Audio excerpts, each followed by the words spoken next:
முன்னொரு காலத்தில் ஒரு அடர்ந்த காட்டில் கார்க்கி என்ற பெயருடைய ஒரு காக்கை வாழ்ந்து வந்தது. ஒரு நாள் கார்க்கிக்கு மிகவும் பசியாக இருந்தது. உணவை தேடி அலைந்தபோது ஒரு வீட்டின் வாசலில் வைக்கப்பட்டிருந்த சுவையான வடையை அது லாவகமாக கவ்விக்கொண்டு பறந்தது. கார்க்கி ஒரு பெரிய மரத்தின் கிளையில் அமர்ந்து அந்த வடையை சாப்பிட தயாரானது. அதே நேரத்தில் அந்த வழியாக தந்திரன் என்ற நரி வந்தது. காக்கையின் வாயில் இருந்த வடையை பார்த்தவுடன் நரிக்கு எச்சில் ஊறியது. எப்படியாவது அந்த வடையை தட்டி பறிக்க வேண்டும் என்று நரி ஒரு தந்திரம் செய்தது. நரி மரத்தடிக்கு சென்று மிகுந்த மரியாதையுடன் பேசியது.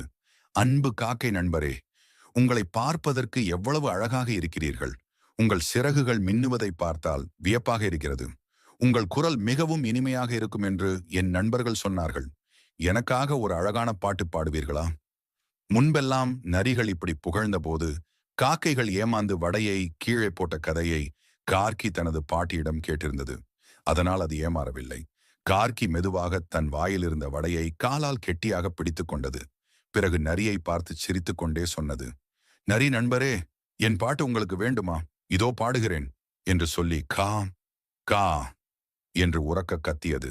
வடை காக்கையின் கால்களுக்கு அடியில் பத்திரமாக இருப்பதை பார்த்த நரி தனது தந்திரம் பலிக்கவில்லை என்பதை உணர்ந்தது. வெட்கத்துடன் அங்கிருந்து ஓடிவிட்டது. கதையின் நீதி: வீணான புகழ்ச்சிக்கு மயங்கி நாம் ஒருபோதும் ஏமாந்து விடக்கூடாது.